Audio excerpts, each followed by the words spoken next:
So I don't know whether I should be making this an Is It Worth My Money episode, considering we all pretty much know the answer to it off the bat, but I definitely feel like I should throw in my 2 cents on this particular set, as it's one of those sets which may surprise you. Obviously, you've seen the thumbnail, you've seen the title, so you know we're talking about the General Grievous Starfighter.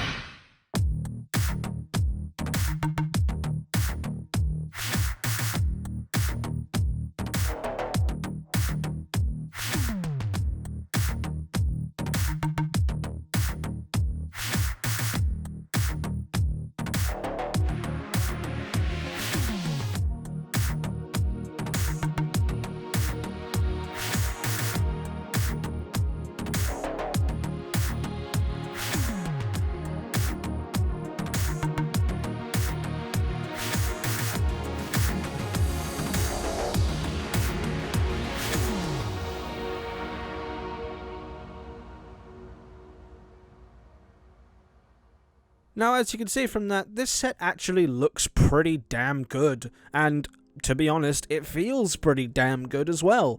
The only issue is obviously that price tag, and we'll get into that, but first of all, I want to take a look at some of these figs, as that's one of the controversies that a lot of people get into around this set, so we'll take a look. So first off, we got the General Grievous, and he's in a white colour as opposed to the tan colour. Now, this is actually my first General Grievous in this new moulded form. I was always used to getting that classic General Grievous, which I'll throw up a picture of, as I don't have the minifigure anymore, but that's the one that I'm used to, so this, even though it might not be the right colour, is definitely an improvement from that one. Honestly, I would have liked to see this in a tan colour, but even though it's white, it's definitely better than the old mould. Moving on, I don't really know much about this clone, so I'm just going to skip past him. All I know that he is a really cool variant. I really liked him, even though I probably would have liked to see Commander Cody in this set, but then if he was in this set, I know more people would have complained because it's the only set that he would have come in. And then moving on to one of the biggest controversies about this set, and that is the fact that the Obi-Wan minifig is the same one that you got in the Duel of Mustafar set. As much as you can say that this was a fight scene, and that's probably the reason that LEGO included this minifig in this set, unfortunately in my mind I see that as LEGO being lazy. I know it's a fight scene, but Obi-Wan did not get any burn marks on him during this fight. So uncivilized. And maybe I would have forgiven LEGO if they had basically just included this minifigure as like a freebie minifigure that was on the side kind of thing, as it doesn't take much effort for LEGO to just include this figure as well from the Duel of Mustafar set. But no, this set is £75, and that is the main thing that I want to talk about in this video. Now, I'm okay with LEGO being quote-unquote expensive. LEGO is just one of those products that I think varies a lot in price, and sets deserve to be that kind of price for what you're getting. However, I think there is a big difference between expensive and overpriced. Take Diagon Alley for example. The set is expensive, but it's not necessarily overpriced. You get a lot of figures and you get a lot of pieces for that £300 to £400 mark. But then take a look at the General Grievous Starfighter. So the General Grievous Starfighter is 487 pieces, and includes 3 minifigures. The General Grievous that came out in 2010 was around a similar piece count, but only cost £45, and it still came with 3 figures. Even adjusting for inflation, you're still looking at about £55 for the old General Grievous Starfighter if it was released today. And I know Star Wars has heavy licensing fees, and so does things like Harry Potter, but comparing the General Grievous Starfighter to something like the X-Wing, which has almost the exact same piece count and another figure, and it's only £45, you can kind of see where I'm coming from when I say that the General Grievous Starfighter is overpriced. And on the flip side of that, there's the new Imperial Shuttle that's coming out, which is around the similar price mark at £70. You get 660 pieces with that set. So clearly there's something fishy going on that LEGO decided to make this a £75 set and bump up the price for no real reason. And I have spoke to some people about this, and some people do say that, you know, R&D might have inflated the price and that is the reason that it is that much. But if I'm totally honest, I don't think that's the reason. And a lot of people are angry at this, and the main reason is because it's actually a really nice build. The ship feels really solid, it looks amazing. I don't know if it looks 100% like the in-universe model, but I can definitely tell what it's meant to be, and if I'm totally honest, if you look past the burn marks on Obi-Wan's cloak, the minifigures aren't actually that bad. Like I say, this is my first new mold General Grievous. I wish he came with a cape, but that's literally the only thing that I wish that he came with. And the new Clone Trooper, in my mind, is a big 10 out of 10. The only negative part about this set is the fact that it costs so much money. And that makes me ask the question,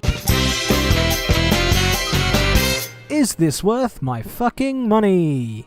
And unfortunately, I think it's one of those cases where I have to say no. At the £75 price point for the average consumer, I honestly believe that this is not worth the money. Now, if you can find this model on sale anywhere for the £40 to £50 mark, then that changes things drastically. I would say go out and buy this model immediately. I wasn't even going to get this set. I don't think this video would have actually come out on the channel if my good buddy Zero hadn't messaged me saying that he'd sell me a new one that he found on sale for £40. And I promised myself I wouldn't get too much into it in the whole Star Wars versus Harry Potter debate, but if you're into both, then it's 100% worth going for a Harry Potter set case. I mean, look at the Hogwarts Express Platform 9 3/4 set. It's exactly the same price with 800 pieces and 6 minifigures. I understand the licensing fees might be less on a kind of set like that. You still can't ignore that that's great value for money at that point. So overall, what do I think of the General Grievous Starfighter? Unfortunately, it's one of those cases where LEGO have just decided to bump up the price for, in my mind, no real reason but the minifigs. The model should be around the £50 mark, and if you can get it for that price, I would say that's when you pull the trigger. I think LEGO are smart and know what the old General Grievous is going for on things like Bricklink, and obviously want to make it a bit more exclusive when it comes to releasing the new ship. But I really wish LEGO wouldn't play it this way. Yes, we got a new character, but we also got a really lazy attempt at a minifigure as part of this set, which again, I wish LEGO took more time on and actually gave us one with no burn marks. Overall, the ship is a really nice model, and if you put it up on like stands like I did, then it can look really nice next to things like the X-Wing and the TIE Fighter as part of your Star Wars fleet. The only thing is, I'd say, only buy it if you can find it on a sale price. I just want to throw out there that it's that time of the month again where we pick a winner for the Discord competition and they get featured in a video. If you would like to be part of more Discord competitions, you can head to the link below and join the Discord and go to the competition chat, where I'm sure by this point we will already have announced the next competition. If you don't know how it works, basically the top 2 people get featured in the video and then I pick a winner on the video. Now, last time was advent calendar builds as it was near Christmas time, but this time is micro builds. And this first one comes in from Jameson. Now, he has built a Skyline style Ninjago set. Now, obviously I have no idea what I'm looking at because I have no idea about Ninjago, but I definitely like some of the building techniques that he's used in this build. You can see that he has a nice little boat there, as well as some towers. Like I say, I don't know the names of these places. It's just a cool little build. And then moving on, we have this build by Rosie. Now, if you can't tell, this is again a sort of Skyline thing, but it's for Harry Potter. Now, call me biased, but I know a lot more about what's going on this one than I do the Ninjago one. But I also really like the sort of story aspects, as it kind of follows the Chamber of Secrets. You go from 4 Pivot Drive to the Burrow to the train station and then fly to Hogwarts, which I think is a pretty cool idea. I have no idea if that's what he was going for, but I still do like the build nonetheless. And obviously I think that's why my favorite of the 2 probably is this Hogwarts one. I really do like the way that he has built this, and I'm actually considering building this in real life just as like a desk ornament because it's really cool and it encapsulates Harry Potter in the best way. But thanks guys for watching this video. What do you guys think of the General Grievous Starfighter? No, I've kind of been a bit harsh on it in this video, but really do like the build. Like I say, if you can find it on a sale price, then that is the way to do things. But let me know what you guys think in the comment section below, and I will speak to you guys in the next video, which I believe is going to be the blacksmith shop. Goodbye.